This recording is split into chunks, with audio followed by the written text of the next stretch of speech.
तो सबसे पहले hazards of welding operations.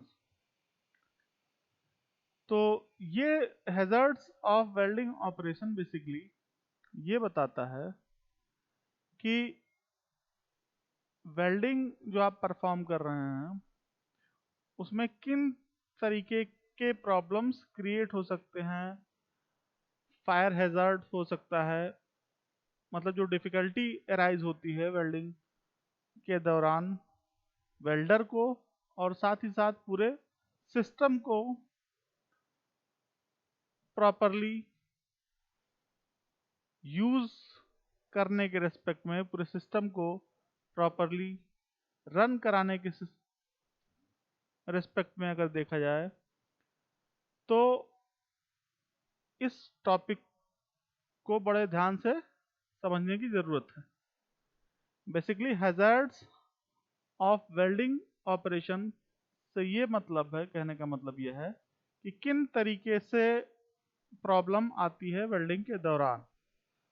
Fire hazard हो सकता है, मतलब आग लगने के चांसेस होते हैं, और वो कब चांस होगा, जब आपका, अगर मान लिया आप गैस वेल्डिंग कर रहे हैं तो आपका जो एसिटिलीन का सिलेंडर, मान लिया एसिटिलीन का सिलेंडर है और एक ऑक्सीजन का सिलेंडर है, तो इन दोनों सिलेंडर्स के बीच का जो डिस्टेंस होना चाहिए वो 20 फीट से ज़्यादा होना चाहिए। ठीक है, तो ये चीज़ें हैं। एक सेकंड। हम्म 1 सेकंड। हाँ ठीक। तो इन दोनों के बीच में प्रॉपर गैप होना चाहिए, ऐसा ना हो कि फायर हैज़र्ड अकर करे। या दूसरे तरीके से हम ऐसा कर सकते हैं कि जो आप वेल्डिंग जब आप करने जा रहे हैं तो जहाँ पे वेल्डिंग करने जा रहे हैं जिस लोकेशन पे, वहाँ उसके आसपास आपको ये ध्यान देना है कि कोई ऐसा इक्विपमेंट तो नहीं है, ऐसा कोई सेटअप तो नहीं है, ऐसी कोई चीज़ तो नहीं है जो आग पकड़ ले, जिसमें आग लग जाए। तो आपको ये ध्यान रखना है। तो इसलिए फायर हैज़ार्ड एक पॉइंट हो गया जो कि वेल्डिंग ऑपरेशन में अकर कर सकता है अगर आपने केयर नहीं किया तो। मेटल स्पैटर्स। मेटल स्पैटर्स का मतलब यह है कि जो मेटल्स जो होते हैं वो स्प्रिंकल होके इधर उधर छिड़क जाते हैं, छिटक जाते हैं, उससे भी हैज़र्ड अकर हो सकता है। इलेक्ट्रिक शॉक हो सकता है, एक्सप्लोजन हो सकता है, एक्सप्लोड कर जाए वेल्डिंग के दौरान, कोई गैस है जो रिलीज हो रही है उससे प्रॉब्लम क्रिएट हो जाए, उससे प्रॉब्लम क्रिएट हो जाए। रेडिएंट एनर्जी, जो एनर्जी निकल रही है उससे, उसका भी इफेक्ट इसमें देखा जाएगा। जैसे आपने देखा है कि भोपाल गैस त्रासदी हुई थी, वहाँ पे गैस लीक का ही एक प्रॉब्लम अकर किया था। उस गैस लीक की वजह से आज तक बहुत सी दिक्कतें हो रही हैं। जो भी नई जनरेशन आ रही है, जो पैदा हो रहे हैं लोग, उनके हेल्थ इश्यूज बढ़ गए हैं उसी प्रॉब्लम की वजह से। तो गैस रिलीज, गैस लीक का ये इफेक्ट आपको देखने को मिला। तो कहीं ना कहीं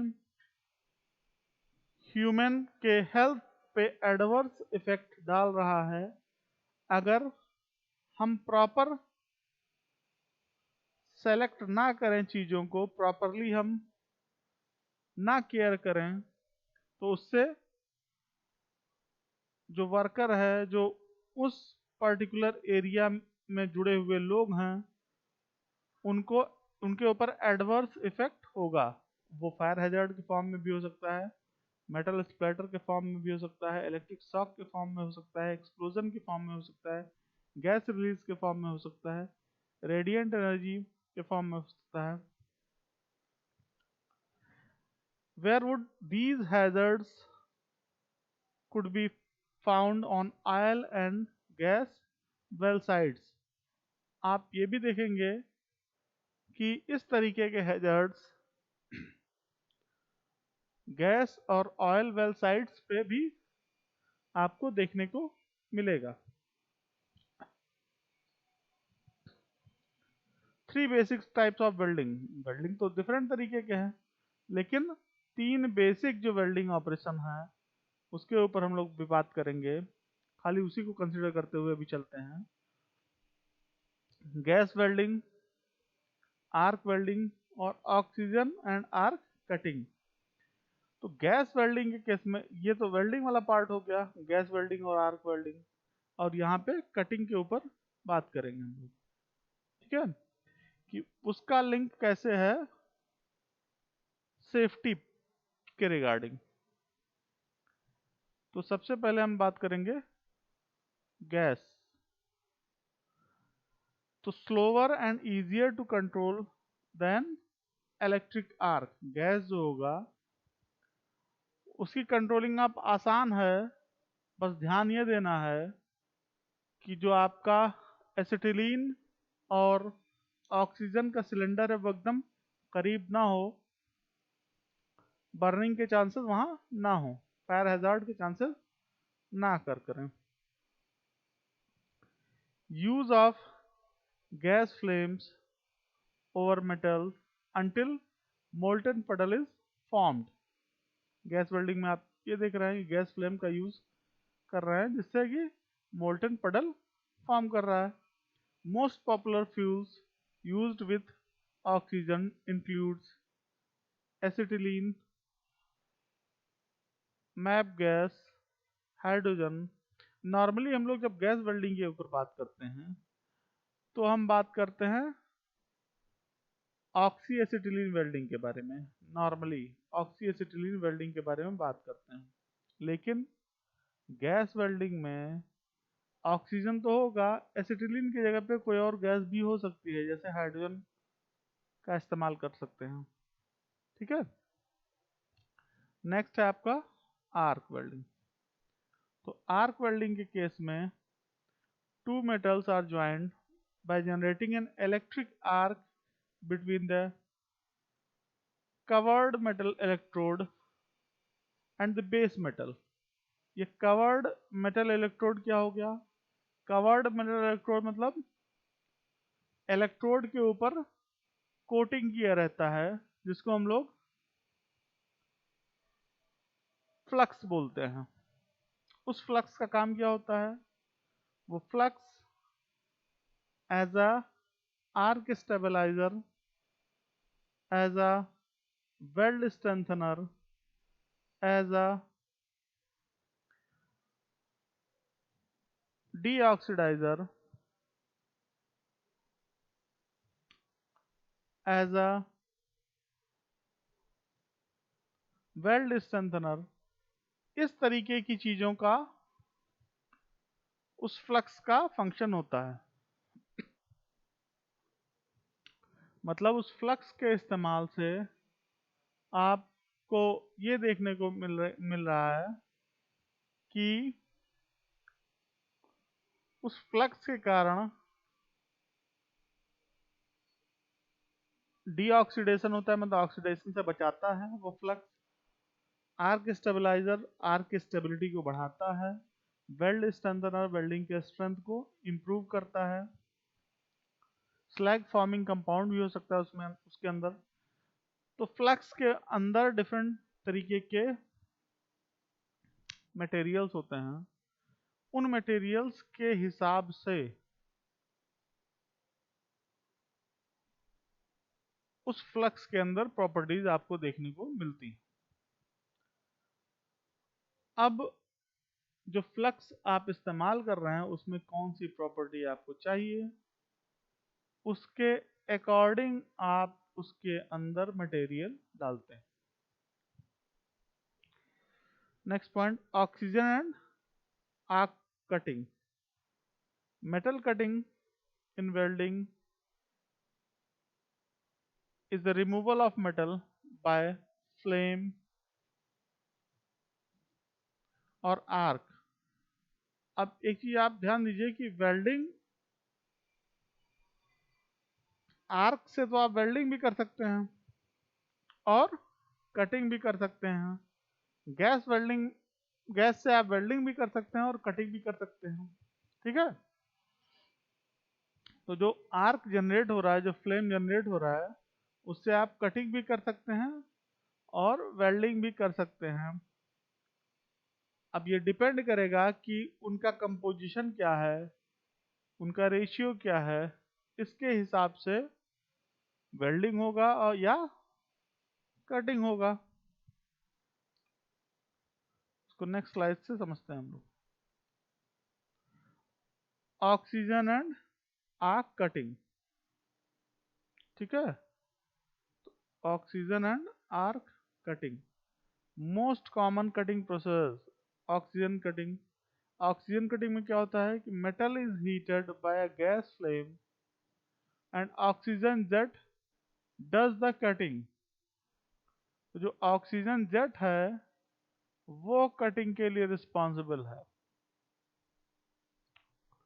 आर्क कटिंग के अंदर क्या है, intense heat of electric arc melts away the metal. तो जो हीट फ्लेम है वह हीट फ्लेम की इंटेंसिटी ही मटेरियल रिमूवल के लिए, मटेरियल कटिंग के लिए रिस्पॉन्सिबल होगी आर्क कटिंग के केस में. और वहां पे ऑक्सीजन वाले केस में ऑक्सीजन जेट रिस्पॉन्सिबल होगा मेटल कटिंग के लिए.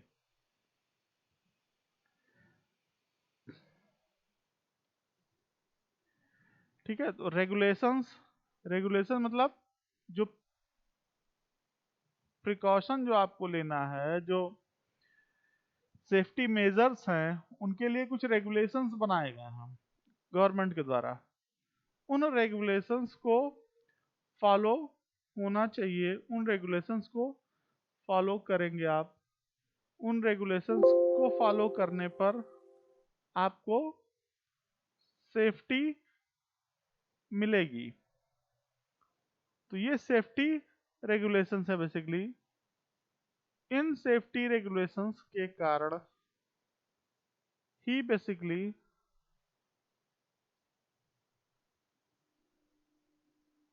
आप ऐसे प्रोसेस को फॉलो करते हैं जिसके कारण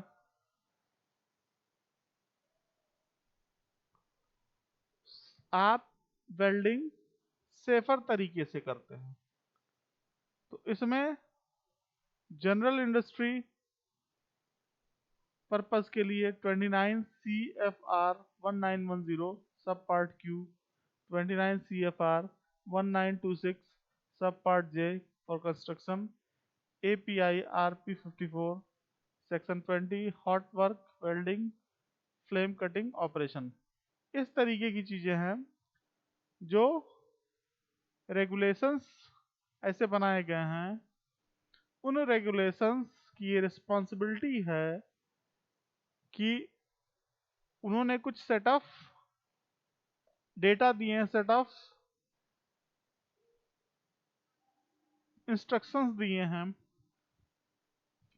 उन इंस्ट्रक्शंस को फॉलो करते हुए आपको वेल्डिंग करनी है.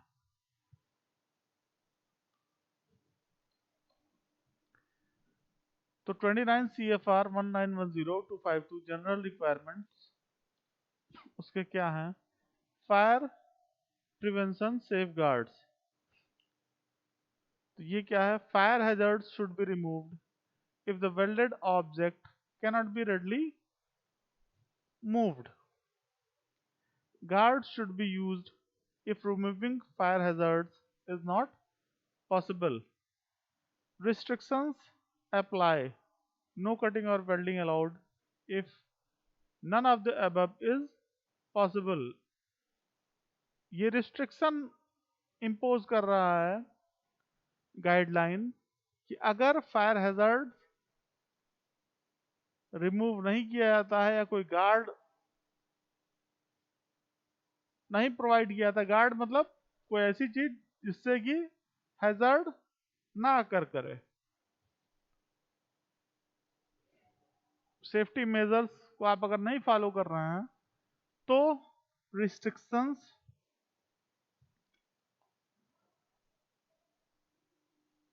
को रखा जाएगा, रिस्ट्रिक्शंस को अप्लाई किया जाएगा। आप यहां देख रहे हैं कि जो वेल्डर है ये फेस शील्ड का इस्तेमाल कर रहा है, ग्लव्स उसने पहना हुआ है। तो इस तरीके से यहाँ पे देख रहे हैं डेंजर एरिया लिखा हुआ मेंशन किया गया है। तो इस तरीके से आपको सेफ्टी मेजर्स को फॉलो करना है। Special precautions, protect near by combustible material from sparks that might escape through opening in the floors or walls। अब जहां आप वेल्डिंग करने जा रहे हैं वहां आपको ध्यान दे रहा है कि कोई कंबस्टेबल मटेरियल तो नहीं है, कोई कंबस्टेबल मटेरियल तो नहीं आसपास। फिर आपको ध्यान देना है कि फायर आग बुझाने वाली सिस्टम वहां पे है, आग बुझाने वाला सिस्टम। फिर आपको देखना है कि फायर वॉच है जो that is lasting at least 30 minutes after welding or cutting operation is required if more than a minor fire might develop and if certain combustible material are present। तो वो alarm करने लगेगा उस certain period के बाद भी अगर वहां पे फायर अकर हो रहा है तो। Authorization, a responsible individual must be inspect the area and designate precautions preferably by written permit। एक रिस्पॉन्सिबल पर्सन का रिक्रूटमेंट, एक रिस्पॉन्सिबल पर्सन वहां ऑथराइज होना चाहिए, एक ऑथराइज पर्सन वहां पे होना चाहिए जो कि इन चीजों का को देखे, इंस्पेक्ट करे। Floors, combustible material must be swept 35 feet away. कोई भी ज्वलनशील चीज जहां पे वेल्डिंग हो रहा है वहां से 35 फीट से ज्यादा दूरी पे होनी चाहिए ज्वलनशील चीज, ठीक है। तो combustible floors must be wetted or protected while preventing arc welding shocks। prohibited area, special precaution क्या है?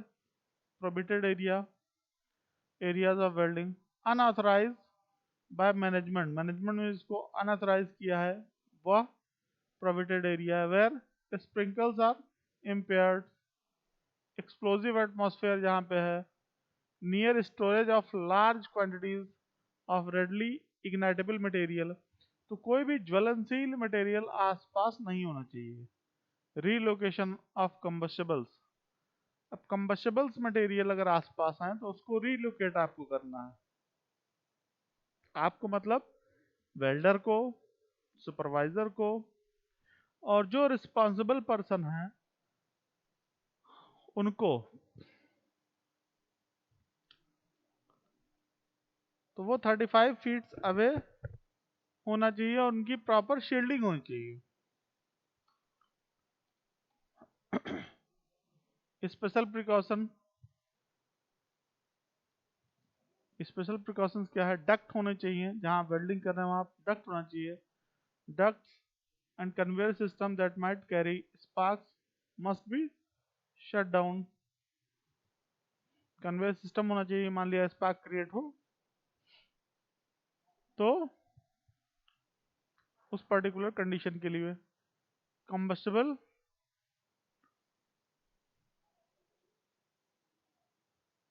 wall must be shielded और गार्डेड।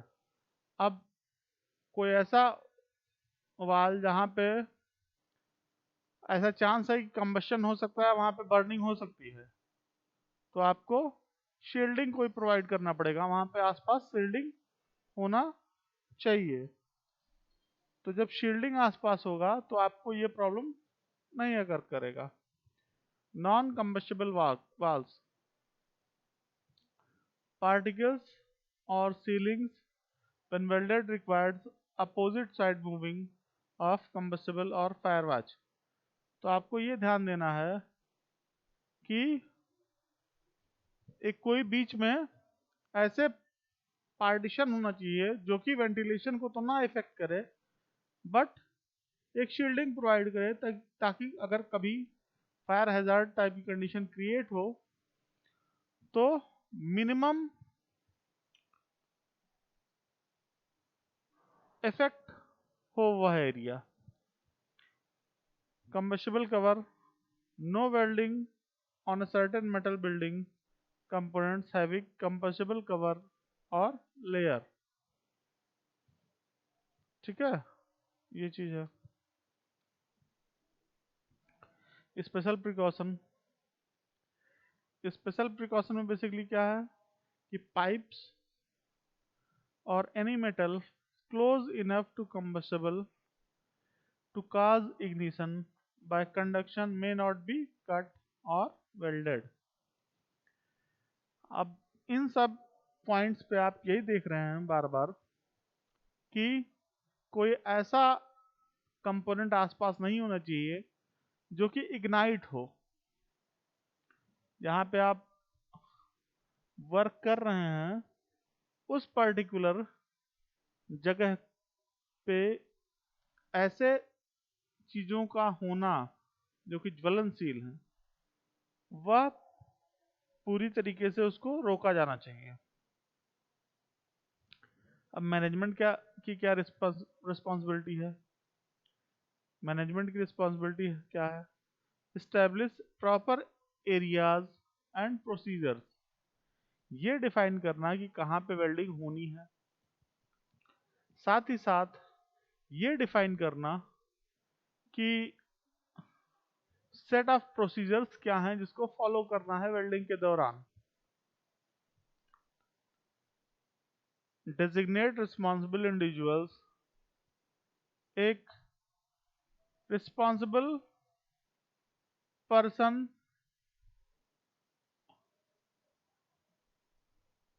का डेजिग्नेशन वहाँ होना चाहिए, उसकी रिस्पॉन्सिबिलिटी होनी चाहिए, जिससे कि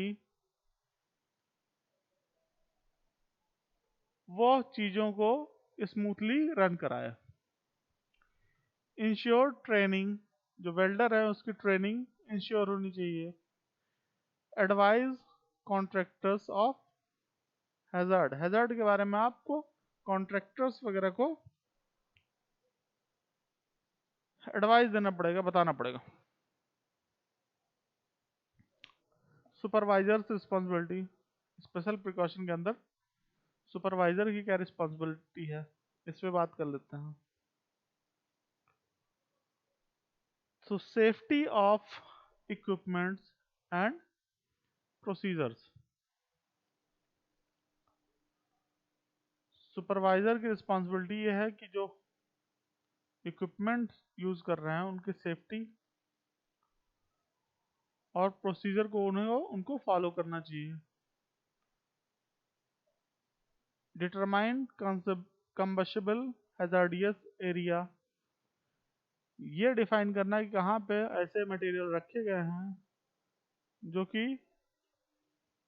ज्वलनशील हैं, या हैजार्डियस एरिया कौन सा है, ये सुपरवाइजर की रिस्पॉन्सिबिलिटी है। Protect combustible from ignition through moving, shielding and scheduling.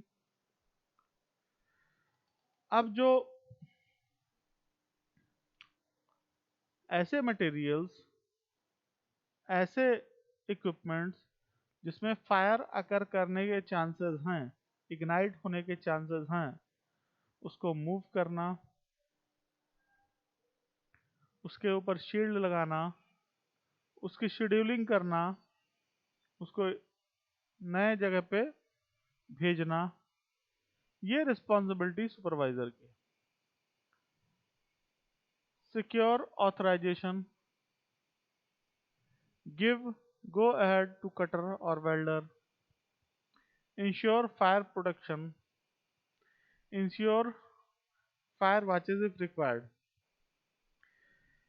ये सब इंश्योर करना कि भाई फायर प्रोटेक्शन सिस्टम वहाँ पे अवेलेबल है कि नहीं है, इन सब चीज़ों को ध्यान में रखना चाहिए।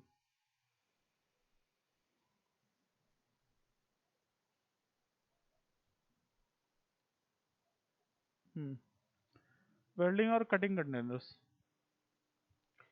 Use of containers must be cleaned of flammable materials and other materials that could be released toxic or flammable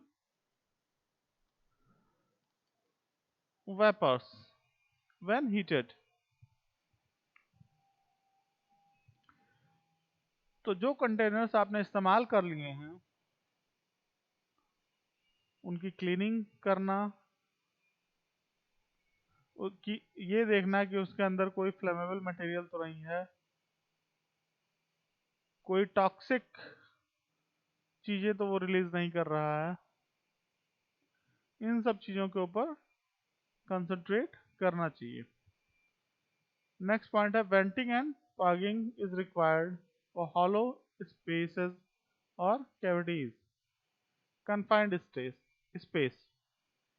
precaution must be taken during long pause. Long pause मतलब कि भाई आप लंच के लिए गए या रात भर काम हुआ, तो उस पर्टिकुलर टाइम पे आपको ये देखना है कि कोई एक्सीडेंट अकर ना करे इलेक्ट्रोड के कारण, या टॉर्च वॉल गैस लीक इन गैस वेल्डिंग, इस तरीके की कोई चीज़ें ना अकर करें। इनके लिए आपको प्रिकॉशन लेना चाहिए और इस पे आपको ज़्यादा ध्यान देना चाहिए जिससे कि ये प्रॉब्लम्स अकर ना हो। ठीक है,